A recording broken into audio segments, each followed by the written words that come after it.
Good afternoon. My name's Kevin Bond. I've been the acting planning director in the Key West Planning Department since the end of November. Normally, I'm the senior planner in the planning department. In case I can't answer all your questions in my time, or you have more questions, you can reach me at 305-809-3725, or my email is kbond, KBOND, at cityofkeywest-fl.gov. Or you can find me on the website. Either way, I'm sure you can find me.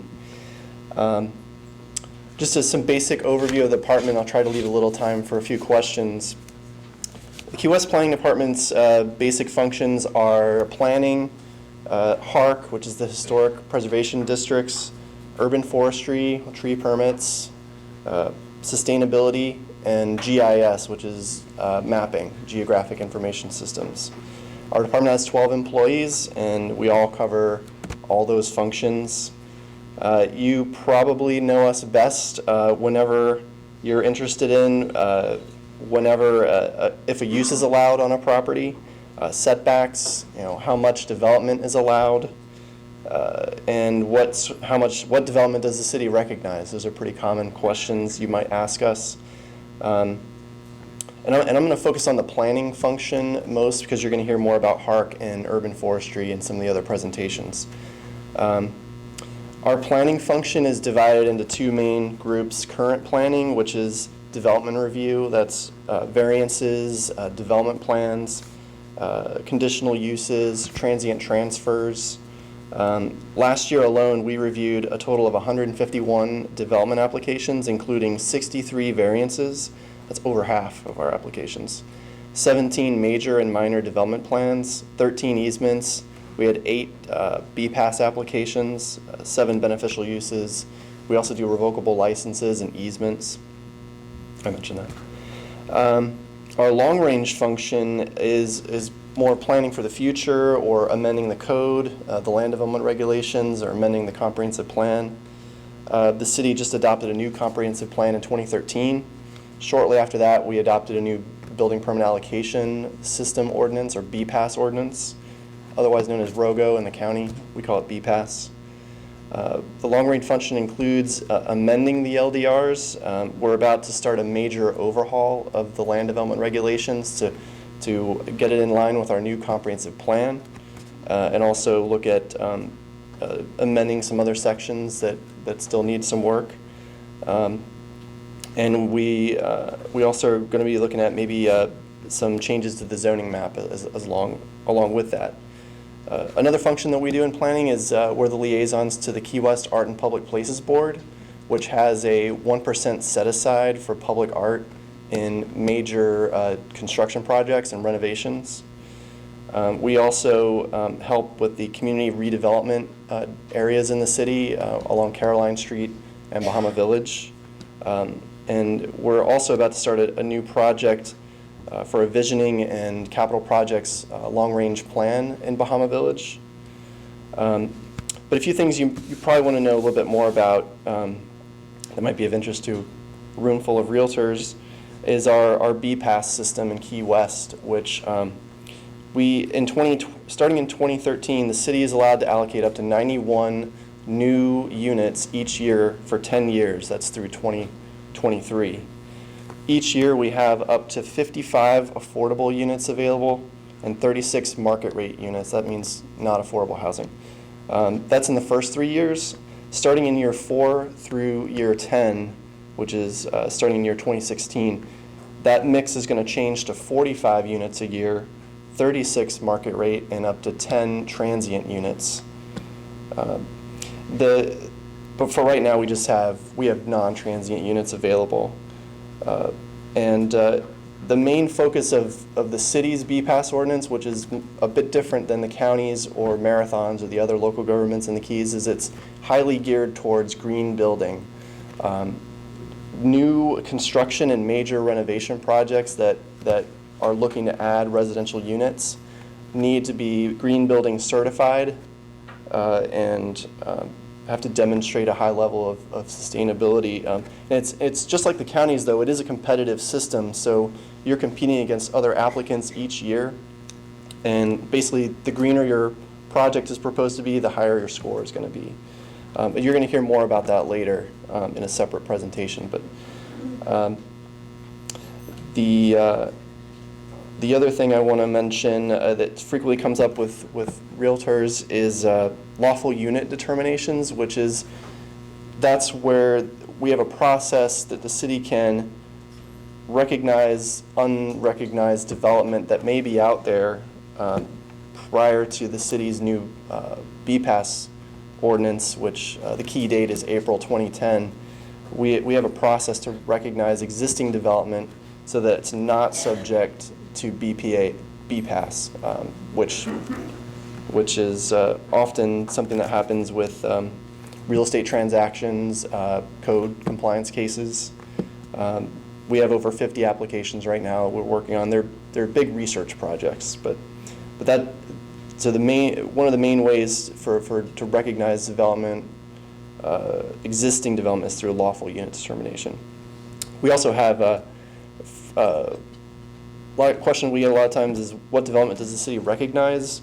We also, if it's an easy question, we can usually answer those questions fairly quickly at no cost to you, but it requires a little bit more work. We do have a verification letter those are $400 application fee, $400 to have a verification letter that you get in writing. It's, what we recognize, and that's another frequently requested item dealing with real estate.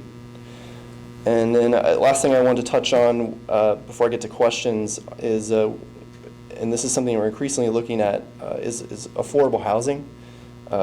We help both write the policies for affordable housing and also try to, on the implementation side, encourage more of it to be provided.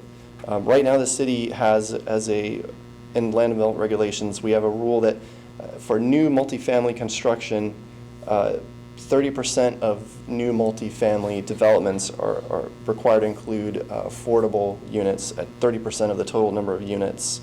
There's also incentives in the code to try to encourage property owners to provide affordable units voluntarily through bonus units. One of them is called an accessory unit. It's kind of like a mother-in-law unit.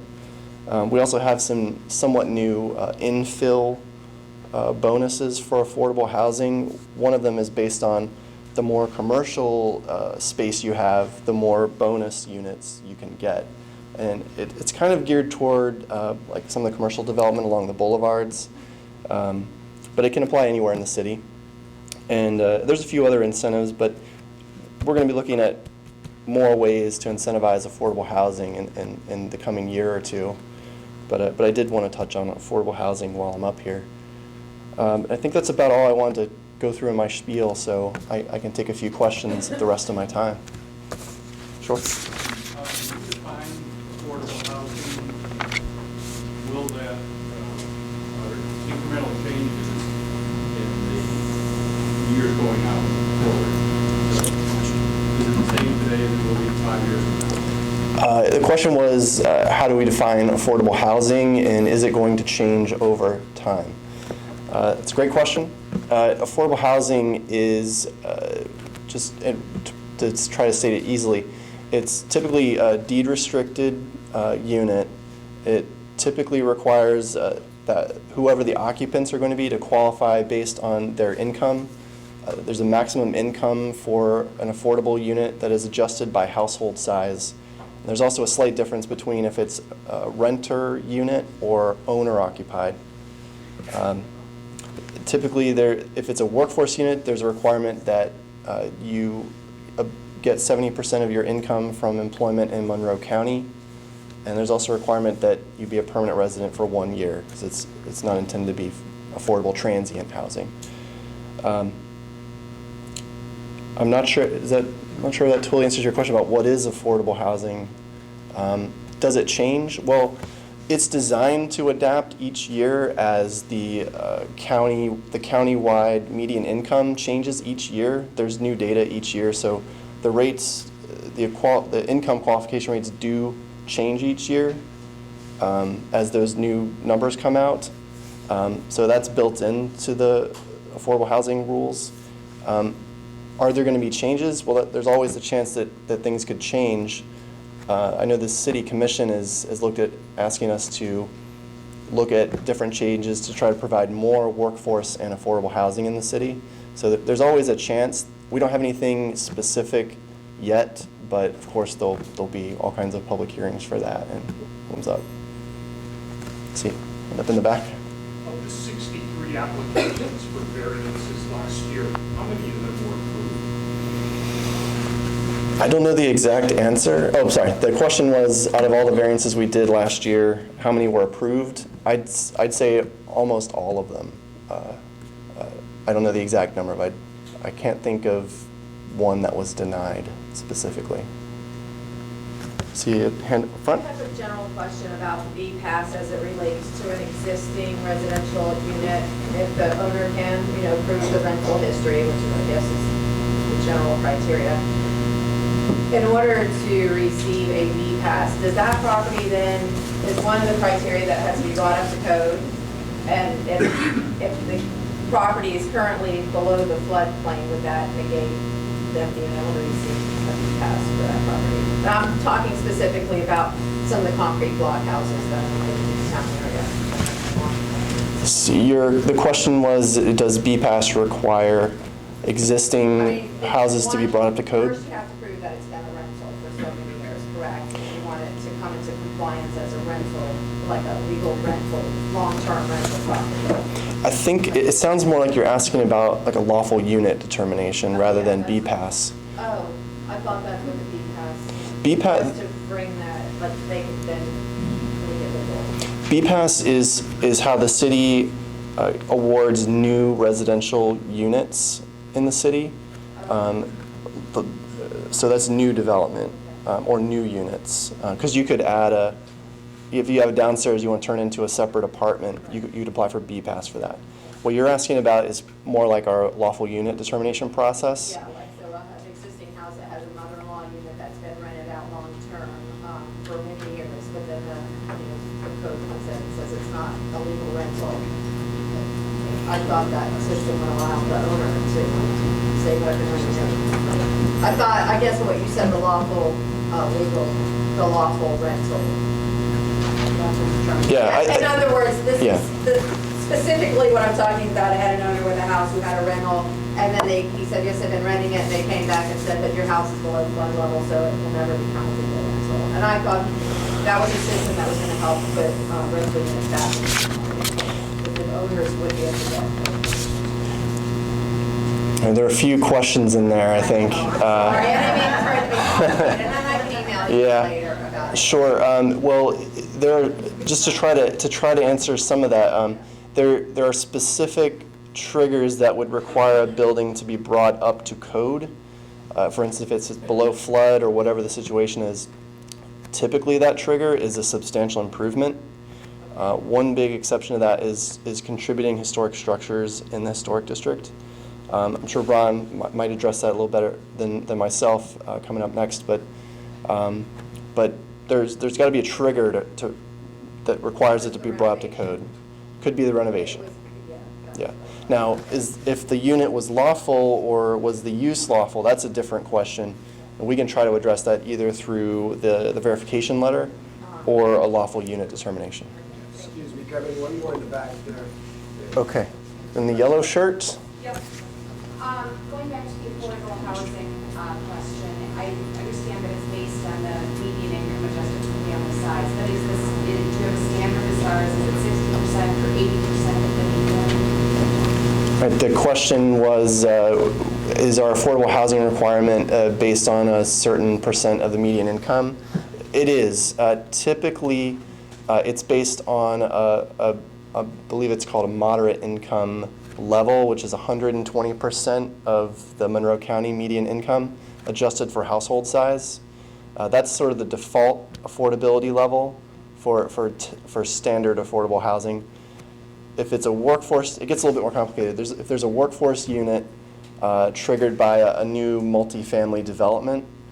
There's a certain affordability mix that's required, so some of them have to be low income, some have to be very low, some are moderate. So there's a mix that's required in some cases. But just if you want to come in and build an affordable unit, that it would default at 120% of median, which is fairly generous if you look at the numbers. The other thing I should mention with affordable housing is in certain cases there's also a maximum rental price that's based on the number of bedrooms. That's another factor.